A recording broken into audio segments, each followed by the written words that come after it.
Hi, I'm Julian Cincotta from Butter Sydney, Sydney's home of fried chicken, hip hop, champagne and sneakers. And for KitchenAid today in the KitchenAid blender, we're gonna make a Hennessy boozy chocolate milkshake.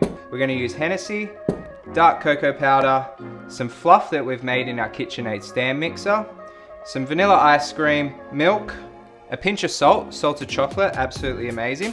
And this is gonna go with our hot cinnamon donut, American style small. Just gonna blend everything together in here. We have our vanilla ice cream, our milk, salt, Hennessy, a little bit for me, chocolate, and we're gonna leave our little fluff till the end. So now we've got it all in, let's put the lid on.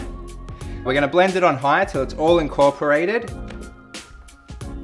Then we're gonna put our fluff in, and we're gonna blend it on low just so it thickens it up and gives it that creamy texture.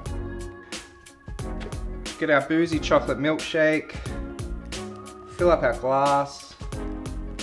So that little bit of fluff that's stored in the fridge, and put a little bit on here. Give it a little blowtorch.